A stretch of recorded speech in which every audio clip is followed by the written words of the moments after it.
श्रीमद् भागवतम स्कंद तृतीय अध्याय 13 भगवान वरानु प्रागट्य श्लोक संख्या 11। स्वतमस्यामपत्यानि सदसान्यात्मनो गुणे उत्पादसा सधर्मेण गाम्याज्ञे पुरुषम यज। अर्थ, अनुवाद और भावार्थ श्रील प्रभुपाद की जय। सत्वम एवो तुझे आज्ञाकारी पुत्र छे।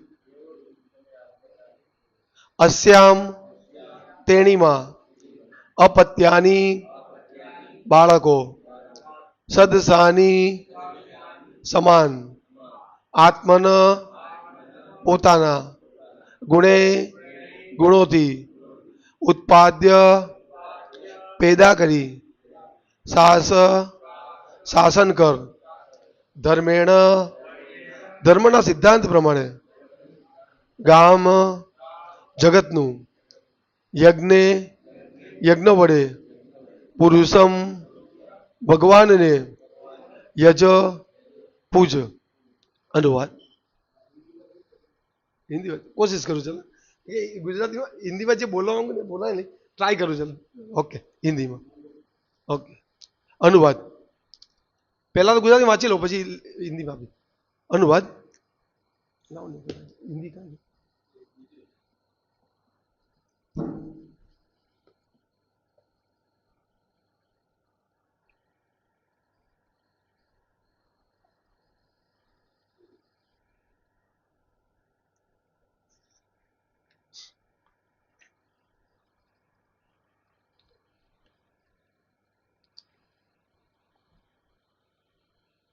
अनुवाद।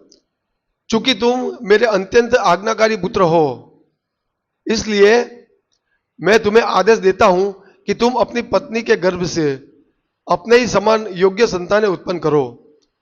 तुम पूर्ण पुरुषोत्तम भगवान की भक्ति के सिद्धांतों का पालन करते हुए सारे जगत पर शासन करो और इस तरह यज्ञ संपन्न करके भगवान की पूजा करो। तात्पर्य, यहां पर ब्रह्मा द्वारा भौतिक सृष्टि के उद्देश्य का स्पष्ट वर्णन हुआ है। प्रत्येक मनुष्य को चाहिए कि अपनी पत्नी के गर्भ से उत्तम संतानें उत्पन्न करे। यह कार्य भक्ति पूर्वक भगवान की पूजा करने के लिए यज्ञ के समान है। विष्णु पुराण 3.8.9 में कहा गया है, वर्णाश्रमाचारवतां पुरुषेण पर पुमान विष्णु आराधते पंथा नान्यंतन संतोष कारणम। वर्ण तथा आश्रम के नियमों का सही ढंग से पालन करके मनुष्य पूर्ण पुरुषोत्तम भगवान की पूजा कर सकता है। वर्णाश्रम प्रणाली के नियमों की संपन्नता द्वारा भगवान को तुष्ट करने का कोई अन्य विकल्प नहीं है। विष्णु पूजा मानव जीवन का चरम लक्ष्य है। जिन्हें विवाहित जीवन में इंद्रिय भोग की स्वीकृति मिलती है, उन्हें भगवान विष्णु को तुष्ट करने का उत्तरदायित्व भी ग्रहण करना चाहिए। उसके लिए पहली सीढ़ी वर्णाश्रम धर्म प्रणाली है। वर्णाश्रम धर्म विष्णु पूजा में प्रगति करने का व्यवस्थित संस्थान है, किंतु यदि कोई सीधे ही भगवान की भक्ति करता है तो उसे वर्णाश्रम धर्म की अनुशासनिक प्रणाली में पढ़ने की आवश्यकता नहीं रह जाती। ब्रह्मा के अन्य पुत्र कुमारगण सीधे भक्ति में लग गए, अतएव उन्हें वर्णाश्रम धर्म के सिद्धांतों का पालन करने की आवश्यकता ही नहीं पड़ी। ओम अज्ञानतिमिरान्धस्य ज्ञानांजन शलाकया चक्षुरुन्मीलितं तस्मै त्वं साग्रजातं सगण रघुनाथान्वितं तं सजीवं साद्वैतं सावधूतं परिजन सहितं कृष्ण चैतन्य देवं श्री राधा कृष्ण पादान सगण ललिता श्री विशाखान्विताश्च। हे कृष्ण करुणा सिंधु दीन बंधु जगतपते गोपेश गोपिका कांत राधा कांत नमस्तुते। तप्त कांचन गौरांगी राधे वृंदावनेश्वरी वृषभानुसुते देवी प्रणमामि हरिप्रिये। वाञ्छाकल्पतरुभ्यश्च कृपा सिन्धुभ्यैव च पतितानां पावनेभ्यो वैष्णवेभ्यो नमो नमः। जय श्री कृष्ण चैतन्य प्रभु नित्यानंद श्री अद्वैत गदाधर शिवासादि गौर भक्तवृंदा। हरे कृष्ण कृष्ण कृष्ण हरे हरे, हरे राम राम राम हरे हरे, हरे कृष्णा। श्रीमद् भागवतम के क्लास में आप सभी का स्वागत है। जैसे हम पिछले 2 श्लोक से देख रहे हैं कि पिता और पुत्र के बीच में अगर पुत्र पिता की आज्ञा का पालन करता है तो पिता कैसे खुश हो जाते हैं, वो हम 2 श्लोक से सुन रहे हैं।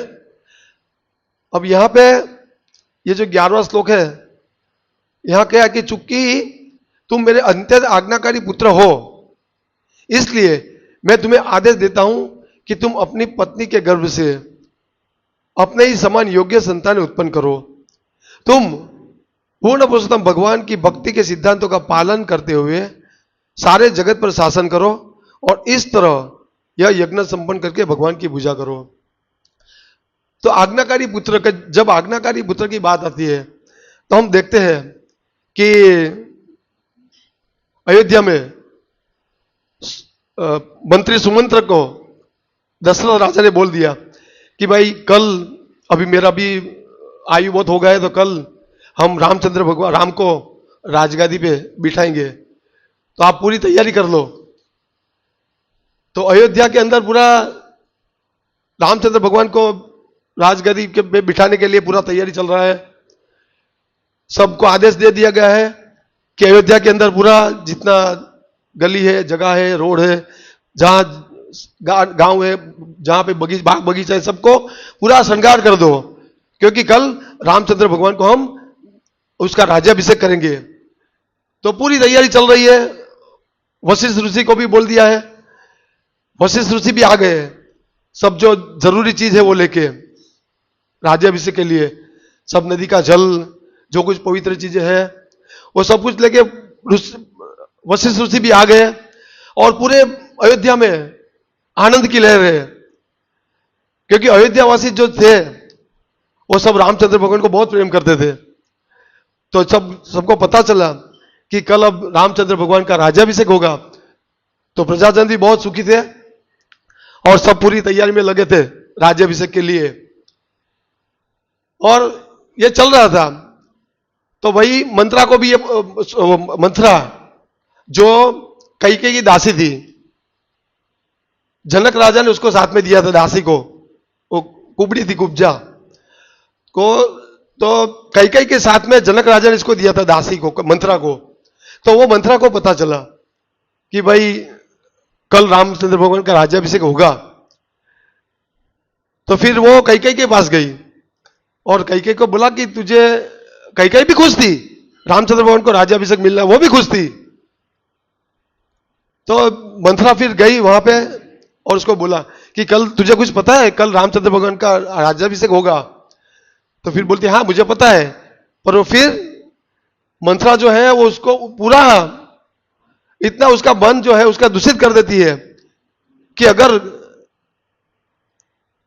कल रामचंद्र भगवान को गादी पे बिठाएंगे तो फिर तेरा भरत जो है उसको निकाल देंगे यहां से, ऐसा बहुत उसको उसका मन दूषित कर देती है मंथरा। तो फिर कैकेयी फिर वो मंथरा की बात में आ जाती है और फिर जब जनक राजा, दशरथ राजा जब युद्ध में कैकेयी ने उसकी सेवा की थी तो उसको 2 वरदान देने के लिए वचन दिया था। तो फिर कैकेयी ने बोला, दशरथ राजा के पास गई और उसने बोला अभी मुझे जो आपने 2 वचन का जो वचन देने का वचन किया था 2, वो मुझे अब आप दीजिए आज। तो बोला ठीक है, आप तो मेरी प्रिय पत्नी है, मैं दूंगा आपको, क्या आपको 2 वचन चाहिए? तो फिर उसने बोला कि भाई मुझे, मेरा भरत जो है उसका कल राज्याभिषेक हो और रामचंद्र भगवान को 14 साल का वनवास हो। तो ऐसा कैकेयी ने जैसा बोला तो दशरथ राजा मूर्छित हो गए, क्योंकि दशरथ राजा भी भगवान राम से बहुत प्रेम करते थे। तो दशरथ राजा भी मूर्छित हो गए। फिर कुछ समय के बाद वापस अवस्था में चेतना उसकी हुई तो वापस वो चेतना में आकर बोले कि आप एक रामचंद्र भगवान को वनवास को छोड़ के भरत को राजगादी पे बिठा दो तो मुझे उसमें कोई प्रॉब्लम नहीं है, पर एक बार सोचो आप। तो बोली नहीं, मुझे रामचंद्र भगवान भरत को ही कल राज्याभिषेक करवाना है। तो फिर वापस दशरथ राजा मूर्छित हो जाते हैं। तो ऐसा चल रहा है। और जब रामचंद्र भगवान को पता चलता है तो भगवान आते हैं वहां पे, और जैसे ही भगवान रामचंद्र भगवान को पता चलता है कि कल मुझे जाना है अयोध्या, अरे वनवास, तो वो तुरंत तैयार हो जाते हैं। कुछ भी मन में सोचते नहीं है कि मेरे पिता ने क्यों ऐसा वरदान वचन दे दिया उसको। आज्ञाकारी पुत्र की बात है यहाँ पे। तो ये जो आज्ञा जो रामचंद्र भगवान ने, जो पिता के जो वचन है, वो एक कुछ भी सोचा नहीं उन्होंने, और तुरंत ही वो वन में जाने के लिए तैयार हो गए। तो ये आज्ञाकारी पुत्र होते हैं ऐसे कि जो कुछ नहीं सोचते हैं कि मेरे पिता की आज्ञा है ना, तो पिता की आज्ञा को का पालन करने के लिए तुरंत ही वो वन में जाने के लिए प्रस्थान किया सुबह दूसरे दिन। और प्रजा भी उससे उतना प्रेम करती थी कि प्रजा वो रामचंद्र भगवान को जाने देने के लिए तैयार ही नहीं थी, पर क्योंकि पिता का वचन है। तो जब पिता जैसे रामायण में लिखा है, वाल्मीकि रामायण में, कि अभी दशरथ राजा को तो पता ही नहीं है कि रामचंद्र भगवान जा रहे हैं, और रामचंद्र भगवान को यह पता नहीं है कि मेरे पिता को, दशरथ राजा जो है, उसने अभी राम को बोला ही नहीं कि आप वनवास जाओ, क्योंकि वो तो अभी चेतना भी आए ही नहीं थे। पर फिर भी उस कैकेयी ने बोला कि मैंने आपके पिता से ये वचन लिया है और आपके पिता ने मुझे बोला है, तो वो तुरंत तैयार हो गए। अभी पिता के मुख से तो उसने सुना ही नहीं है कैकेयी ने, पर फिर भी उसने, रामचंद्र भगवान ने बोला, सुना कि भाई कैकेयी बोल रहे हैं मेरी माता कि आपके पिता का कोई दो वचन है, तो वो फिर वनवास को जाने के लिए तैयार हो गए। तो जब कोई पुत्र पिता की आज्ञा का पालन करता है ना, तो ऐसे आज्ञाकारी पुत्र से पिता भी बहुत खुश हो जाते हैं। यहां भी ब्रह्मा बहुत खुश हो जाते हैं मनुष्य, स्वयंभू मनुष्य उसकी आज्ञा का पालन करते हैं। तो फिर उसको बोलते हैं कि फिर आप योग्य संतान उत्पन्न करो। अब ये जो विषय जो है ना, अभी जो आज का समय है, उसके समय के तुलना में देखा जाए तो बहुत ऊंचा विषय है ये। अभी ऐसा कोई नहीं सोचता है। जैसे यहां ब्रह्मा बोलते हैं कि आप अपने ही समान योग्य संतान उत्पन्न करो। तो पहली बात तो यह है कि अभी आज का जो समाज है, या आज का जो अभी जो ट्रेंड चल रहा है, इसमें लड़का लड़का पहले यह सोचता है कि जब तक मैं कुछ अच्छा कमा नहीं लूं, शादी नहीं करूंगा। तो ठीक है, लड़का है वो सोच सकता है, पर वो इतने ये शादी के स्तर पर पहुंचने तक भी उसका आयु बहुत बढ़ जाता है, 20, 25, 30 साल तक चला जाता है, सेट ही नहीं होता है। क्योंकि ये तो कलयुग का प्रभाव है। इधर ऐसा नहीं है कि आप जो सोचोगे मैं ऐसा हो जाएगा कि मैं इतना पढ़ लूंगा और मेरे पास डिग्री आ जाएगी, मुझे नौकरी मिल जाएगी। आप जैसा सोचोगे ऐसा पॉसिबल नहीं है यहाँ पे। तो लड़का सोचता है कि कुछ अपने पैर पे खड़ा होऊंगा, फिर शादी करूंगा। तो लड़के का समय भी बहुत ज्यादा निकल जाता है, और लड़की सोचती है, वो भी सोचती है कि नहीं, मैं तो कुछ सीख लूंगी फिर ही शादी करूंगी। जैसे प्रभु जी ने बताया कि अगर पति अच्छा नहीं मिला तो मैं क्या करूंगी। तो वो एडवांस में सोच लेती है कि मेरा पति अच्छा नहीं होगा, या मैं वहां पे अच्छी तरह नहीं रह पाऊंगी। तो वो पहले से अपनी तैयारी कर लेती है कि डेफिनेटली कि मैं कुछ समय के बाद वापस ही आऊंगी, या मेरा पति मुझे अच्छी तरह नहीं रख। ऐसी मेंटालिटी हो गई है। तो देखो ये यहां तक तो पहुंचेंगे कैसे, कितनी हम हीन, कितनी नीचे लेवल पे आ गए हैं, हमारा स्तर कितना नीचा चला गया है। तो कैसे ये सोच सकते हैं, और होता भी ऐसा ही है। फिर वो लड़की जो है वो भी बहुत शिक्षा प्राप्त करती है, और वो इतनी शिक्षा प्राप्त कर लेती है ना कि फिर उसके समान कोई उसका पति होता ही नहीं है। हमने देखा है कि कितनी लड़की इतना पढ़ लेती है कि फिर इसको उसके जैसा पति नहीं मिलता है, क्योंकि उसको फिर वो होता है कि मैंने इतना डिग्री है और मेरा जो जिसके साथ मैं शादी करने जा रहा हूं वो तो मुझसे कम पढ़ा है। तो फिर उसका कुछ मतलब है, कोई विवाह होता ही नहीं है। फिर वो ऐसे ही माता पिता के घर रहती है। बहुत ही किस्से ऐसे ही भी है, बहुत किस्से। तो यहां पे जो बात हुई है उससे तो हम लोग अभी बहुत दूर है। यहां पे तो ब्रह्मा स्वयंभू मनु को बोल रहे हैं कि आप अपने समान योग्य संतान उत्पन्न करें। तो ये तो शादी तक ही नहीं पहुंच रहे हैं। सोचिए हमारा स्तर कितना नीचे गिर गया है। तो फिर यहां आगे कहते हैं कि तुम पूर्ण पुरुषोत्तम परमेश्वर भगवान की भक्ति के सिद्धांतों का पालन करते हुए सारे जगत पे शासन करो।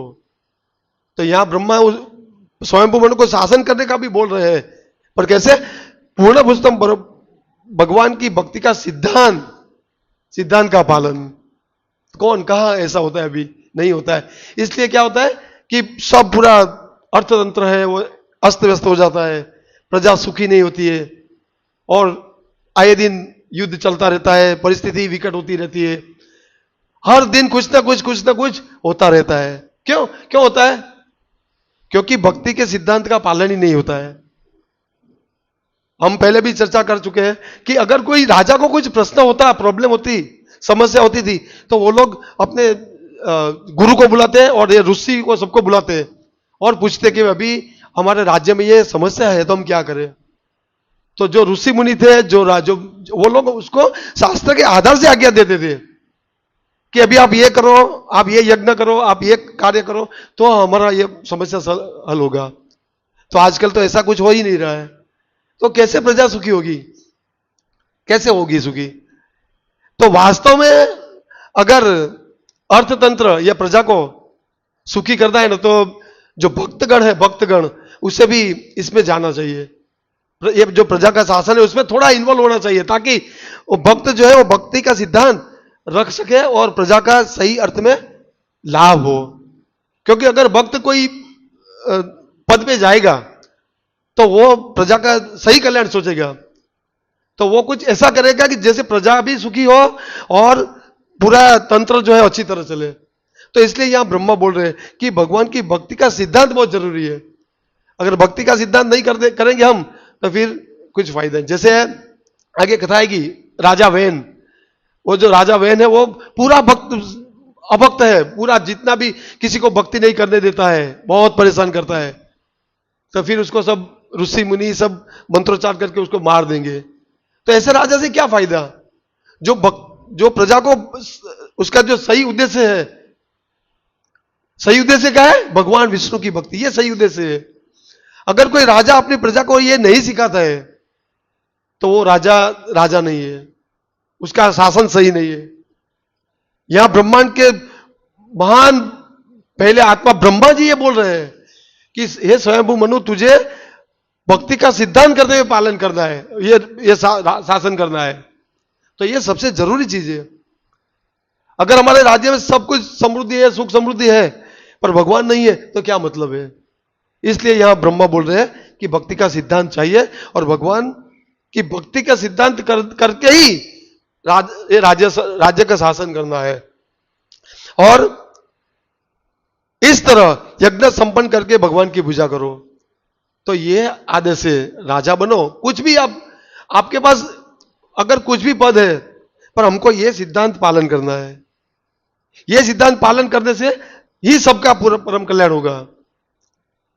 तात्पर्य में कहते हैं कि यहां पर ब्रह्मा द्वारा भौतिक सृष्टि का उद्देश्य का स्पष्ट वर्णन हुआ है कि क्या उद्देश्य भौतिक ये सृष्टि का सर्जन? विष्णु की आराधना, विष्णु की भक्ति, यही मूल उद्देश्य है। यह ऐसा क्लियर ब्रह्मा द्वारा ये जो सृष्टि सर्जन किया है उसका उद्देश्य क्या है? विष्णु की भक्ति। तो 99% लोग ये नहीं करते हैं, 99% लोग। इसलिए हम बोलते हैं बार बार कि ज्यादातर लोग नरक में जाते हैं विष्णु की भक्ति नहीं करने की वजह से। प्रत्येक मनुष्य को चाहिए कि अपनी पत्नी के गर्भ से उत्तम संतान उत्पन्न करे। यह कार्य भक्तिपूर्वक भगवान की पूजा करने के लिए यज्ञ के समान है। तो अगर कोई शादी करेगा और सोचेगा कि मुझे संतान भक्त बनाने के लिए करनी है तो ये अच्छा है, पर ये नहीं होता है ना। मैं अभी बोला कि किसी के माइंड में ये जो भौतिकतावादी लोग हैं या सामान्य जन है, उसके मन में ऐसा है ही नहीं। कुछ शायद हो सकता है कुछ परसेंटेज लोग ऐसा सोचते हो, बाकी ये कोई नहीं सोचते कि भाई मेरा जो संतान आए वो भगवान का भक्त बने, नहीं सोचता है। पर क्या सोचता है कि अभी इसका जन्म हो गया है तो वो पूरा उसका जो एजुकेशन कैरियर है ना, उसका पूरा प्लानिंग कर लेगा कि अभी वो 3 साल का होगा तो मुझे उसे प्ले ग्रुप में रखना है, उसके बाद वो पहली कक्षा में जाएगा तो मुझे ये करना है, 10वीं में आएगा तो मुझे ये पूरा एजुकेशन का कैरियर जो है उसका प्लानिंग कर लेता है। पर ये प्लानिंग नहीं करता कभी कि मेरा लड़का भगवान का भक्त बनेगा या नहीं बनेगा, ये बारे में कुछ नहीं सोचता है। तो उसकी जो इच्छा है उसके अनुसार वो एजुकेशन तो प्राप्त कर लेता है, पर भगवान का भक्त नहीं बनने की वजह से क्या होता है, वो जो जीवन का जो जो हेतु है विष्णु की भक्ति, वो नहीं कर ज्यादा, बस यही हो रहा है कलयुग में, यही हो रहा है ज्यादातर। पर जहां पे भगवान के भक्त कृपावश चले जाते हैं और कुछ लोगों को बचा लेते हैं, वही बच जाते हैं। बाकी ज्यादातर लोग यही करते हैं, यही बस बच्चा पैदा करो, अच्छा उसको ट्रेनिंग दो, इंद्रिय तृप्ति कैसे करें, कैसे पैसा इकट्ठा हो, इंद्रिय तृप्ति करें और मर जाए, बस यही, कुछ नहीं सिखाते आज, ज्यादा कुछ नहीं सिखाते। ये तो हम करोड़ों साल से करते आ रहे हैं, जन्म लेना, शादी करना, बच्चे पैदा करना, मर जाना, ये तो हम अनंत काल से करते आ रहे हैं। पर ये मनुष्य जीवन का उद्देश्य ये है कि हमें ये मनुष्य जीवन में विष्णु की आराधना, भगवान की भक्ति करनी है, भक्ति के सिद्धांतों का पालन करना, यही तो भक्ति उद्देश्य है मनुष्य जीवन का। वर्णाश्रम प्रणाली के नियमों के संपन्नता द्वारा भगवान को तुष्ट करने का कोई अन्य विकल्प नहीं है। तो इसे जो 4 वर्ण 4 आश्रम है, उसका भी मूल उद्देश्य क्या है, कैसे भगवान कृष्ण, कैसे भगवान विष्णु को हम खुश कर सके। यहां है श्लोक, विष्णु आराध्यते पंथा न संतोष कारणम।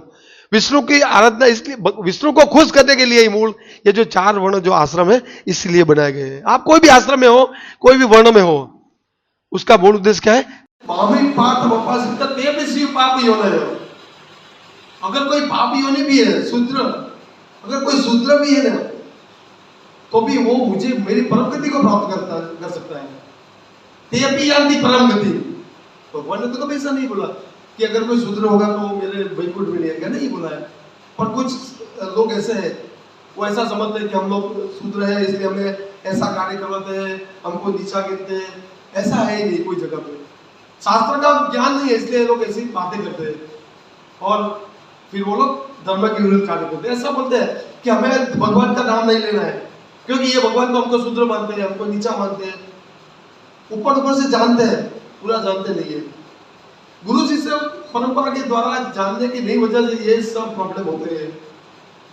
कल पुस्तक वितरण में थे तो एक व्यक्ति 14 साल से भागवतम पढ़ रहा है, भगवद पढ़ रहा है, और अभी भी उसको पता नहीं है कि भगवान कौन है, क्योंकि गुरु जी से परंपरा द्वारा नहीं जानता है। अभी वो बोलता है, एक बात उसने ऐसा बोला कि जब कोरोना आया ना तो मैं बहुत खुश हो गया। तो मैं बोला क्यों, तो बोला कोरोना के समय में मुझे 50 लाख रुपए का फायदा हो गया। तो हमने बोला वो कैसे, तो बोला कि कोरोना के समय में शेयर बाजार डाउन हो गया और मैंने शेयर बाजार में पूरा इन्वेस्टमेंट कर दिया और मुझे 50 लाख का फायदा हो गया। तो फिर बोला तो ठीक है, तो फिर बोला मैं तो भगवान से प्रार्थना कर रहा हूँ कि वापस कोरोना आए। बोला क्यों, तो बोला मुझे 50 लाख का फायदा हो जाए। देखिए इसका मेंटालिटी सोचो, वो खुद का 50 लाख रुपए के लिए कितने लोगों को मार डालना चाहते हैं। 14 साल से वो शास्त्र पढ़ रहे हैं, बोलता है बार बार फिर कोरोना है, मुझे 50 लाख का फायदा हो जाए। ये कितना, इसका मेंटालिटी कितना खराब है जो व्यक्ति 14 साल से शास्त्र पढ़ रहे हैं। हाँ वो दूसरा डोंगरे बाल का भागवतम पढ़ा, फिर हमने उसको रिक्वेस्ट किया कि अकेला है, भगवान ने उसको तक दी, अपॉर्चुनिटी है, पत्नी नहीं है, लड़के नहीं है, अकेला है, इतना अच्छा मौका है। हम बोलते हैं वैसा मौका ढूंढते कि हम फ्री हो जाए, और आप फ्री है तो कीजिए ना। मैं तो बहुत साल से पढ़ता हूँ, ऐसा। फिर हमने उसको समझा और हमको हमारा कार्ड दिया और एक सेट दिया प्रभुपाद का, बोला आप ठीक है ये पुस्तकों को पढ़ो और हमारे सेंटर पे आओ। तो बोला ठीक है मैं आऊँगा। तो अभी उसके माता पिता भी, ये मैं इसलिए बोल रहा हूँ कि ये जानना जरूरी है। अभी देखो इसका मेंटालिटी कैसा है कि उसके माता पिता बॉम्बे में है, तो हमने बोला कि आपके माता पिता भी मुंबई में है तो आप तो यहाँ फ्री है, तो आपके माता पिता अच्छे हैं कि आपको ये मौका, नहीं मेरे माता पिता अच्छे नहीं है। तो बोला क्यों, तो उसने पूरा पैसा सब दूसरे लोगों को दे दिया, मुझे कुछ दिया ही नहीं ऐसे। तो क्योंकि शास्त्र का रियल नॉलेज ही नहीं है, तो ऐसा होता है। तो हम देखो हम हमारा भाग्य देखो, हमारा सौभाग्य देखो कितना कि हमको प्रभुपाद ने इतना सरल समझा दिया, कुछ नहीं, सिर्फ आप इतना जान लो कृष्ण, बस कृष्ण की भक्ति करनी है, कृष्ण का भक्ति करना है, भक्ति का सिद्धांत का पालन करना है, इतना ही करना है बस। नहीं तो हम अगर ये नहीं करते तो हम भी कितना मिसगाइड होते। तो इसके बाद वो व्यक्ति के पास मौका है फिर भी नहीं कर रहा है, ये मनुष्य जीवन को गवा रहा है। तो इसका अगर सौभाग्य होगा वो इधर सेंटर पे आ जाएगा, कुछ समझ जाएगा, उसका कल्याण होगा। तो प्रजा का कल्याण तभी होगा जब राजा उसको धर्म का सिद्धांत समझाएंगे और उसी तरह उसको पालन करने का बोलेंगे। नहीं तो कोई अर्थ नहीं है कि हमें ये जो मनुष्य जीवन मिला है करोड़ों साल के बाद वो ऐसे ही घुमा देंगे निद्रा भय मैथुन में, तो हम करोड़ों साल तक ये भटक जाएंगे और ये हमारा दुर्लभ मनुष्य जीवन है वो हाथ से निकल जाएगा। तो भक्त तो सौभाग्यशाली है कि सुबह में हर सुबह में इतना दिव्य ज्ञान प्राप्त करते हैं जो लोग नहीं प्राप्त करते हैं, और अपनी भौतिक जो समस्या है भौतिक कार्य उसी में लिप्त होकर फिर ये पूरा जीवन समाप्त कर देते हैं और करोड़ों साल तक घूमते रहते हैं। तो यही उद्देश्य है कि हम कैसे भगवान की भक्ति करें और भगवान विष्णु को खुश करें और ये जन्म मृत्यु के चक्र से बाहर निकल के इस जगत से जाकर भगवान के धाम में जाएं। कहने के लिए बहुत है पर समय कम है, इसलिए मैं यहाँ पे पूर्ण करता हूँ। हरे कृष्ण। श्रीमद् भागवतम की जय। श्री प्रभुपाद की जय।